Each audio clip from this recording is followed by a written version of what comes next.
What's up, guys? Welcome to this episode of AC Designs Garage, and today I'm going to show you how to set up your auto dark helmet in here with all these buttons, tell you what they mean, what they do to get your optimal setting so you can see your welds a whole lot better. So let's get at it.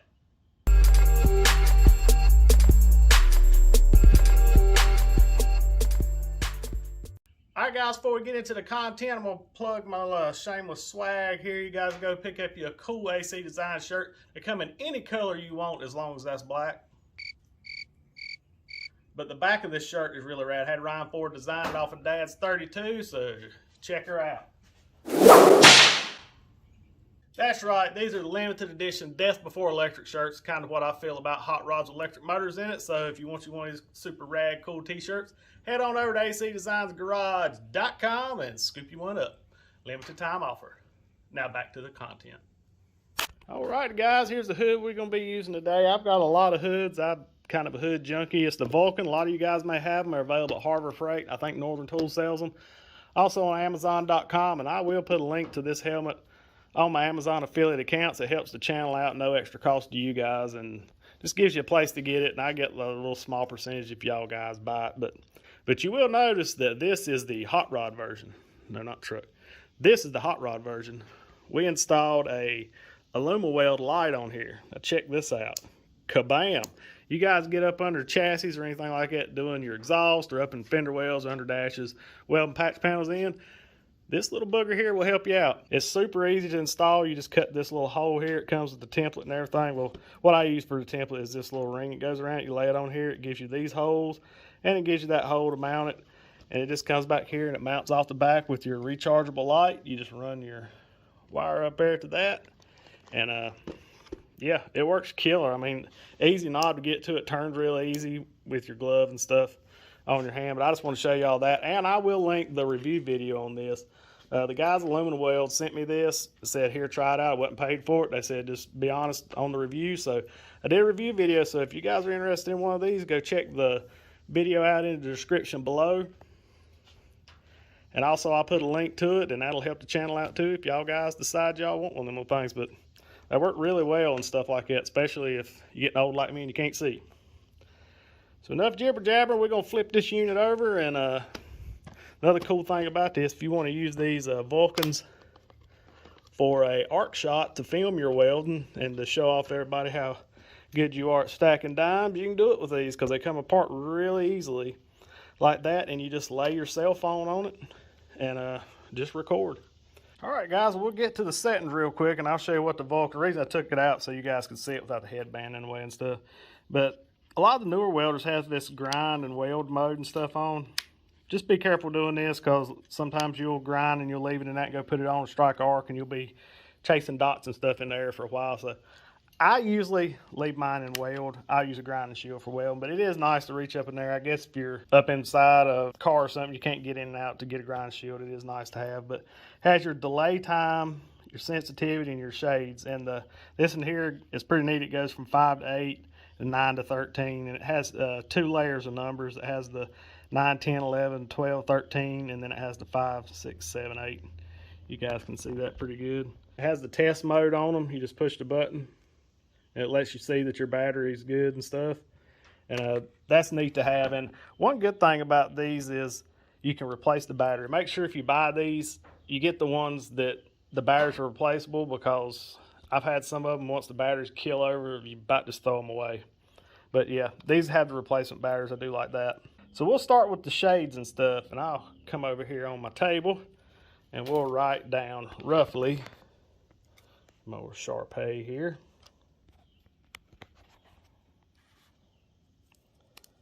All right, for my TIG, I usually, like I said, if you watch the channel long, I'm more of a automotive hot rod builder type, chassis fab, stuff like that. So we're never really over 170 amps max. Mostly under 150 amps. But what I like to do is I say from, sometimes you can get, some machines will go down low enough. You go from 30 amps to, I'd say 50 or 60, we'll go 60 amp. From anywhere on 30 to 60 amps, I like around a number 8. We'll do an 8 on that, 30 to 60. And I'll tell you a way, if you weld all day with a shade And in the evenings, if your eyes start getting a little tired, you notice your eyes are feeling tired, bump it up a shade, go from an 8 to a 9 and see how it does. You'll be able to tune it in onto what, you're used to. But like when you get down around on your lower 30, 40, 55, even 60 amps with a TIG welder, you really, it's just like a light bulb. The lower the amperage, the dimmer it is, and the more amperage, the brighter it's going to be. So on these lower ones, you may 7 or 8. I don't know that I'd go below 8. All right, anywhere from most of your operating ranges where a lot of people in TIG is going to be 60 amps to, let's say, a $125, 125 amps. I would say 8's probably going to be a little light. Number 9 to a 10, I'd say you'd be safe. Like I said, just you can tell by how, if it feels like it's kind of hurting your eyes and you're having to squint or something, you bump it up. What I do is I bump it up to where you can't see, and then you start coming down a little bit to where you can find a happy medium, because you don't want to ruin your eyes, guys. This is a preference thing, really. Everybody's probably different. These are just kind of a little thing to go by here, and I'd say 125 to 150, 165. I wouldn't go below a number. I'd say number 10, shade 10. I'd say 10 to 11. And anything 150 to 200 or 250, whatever, I would do at least a number 11 to 12. I never go over this. Now, if you're doing much aluminum, you probably will.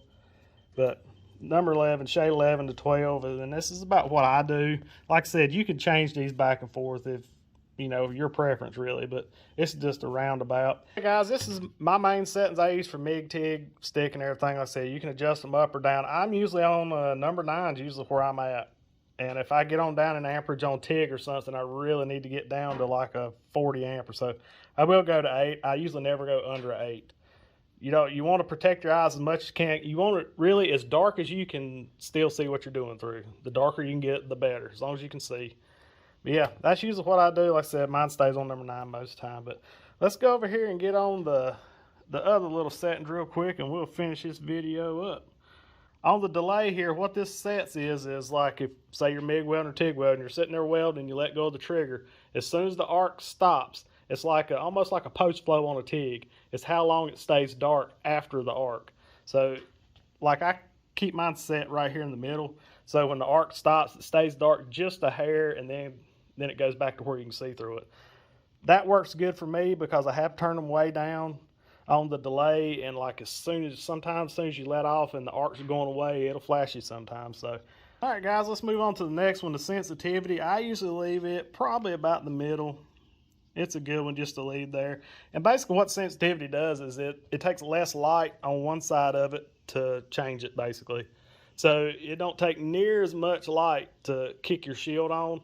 And where you'll run into problems with this, not really inside, but if you're MIG welding or something outside and you're looking up kind of towards the sun, but you're really not looking in the sun, it'll cause it to change, like when you pick your head up and you're not welding and stuff. So you may have to turn your sensitivity down if you're in a very bright area. I guess that's a good way to say it. In a real bright area, turn your sensitivity down. If you're in normal conditions like it is in here in the shop. Now, sometimes I will say if you got the sensitivity turned way up, a reflection off of a metal welding table or something can cause it. It's just a little aggravating when you're not welding. It's kicking on, off, on, off, on, off when you're trying to get something set up. But this middle setting seems to be, it works pretty good for me. And if you're having problems with it cutting on and off and stuff like that, just make it a little less sensitive. Just turn it down a little bit. That's pretty much the way that goes. But yeah, these Vulcan helmets are pretty good helmets so far. I really like them. You can get stuff for them. You can change batteries out, all that good stuff. But once you get your helmet dialed in, you're probably not going to change it much at all unless you're going from one extreme to the other. Like you're going from welding 60 amps all the time and you're jumping up to aluminum and you're doing 200 amps or something. Then you probably need to go on up 12, 13 or something on your shade. But this is just my good rule of thumb to go by. And it's worked pretty good for me. Alright guys, hope y'all enjoyed this little video on how to set up auto dark helmet. I got this idea from one of you guys, one of my good subscribers just commented below and said, hey, I'd like to see a video on how to set it up. That's customer service. So if you guys want your own personalized video like that, just drop it in the comments below. And if there's any information you guys can share with any of the guys below, I mean, we're here to help each other out. And another thing, there's never a dumb question, guys. Ask it. You know, we're all here to grow and learn to be the best welders and people we can be. And also, don't forget to drop down a little shameless plug again. Scoop you up one of these shirts on www.acdesignsgarage.com. And remember, be kind to one another. Jesus loves you, so do we. God bless. We gone.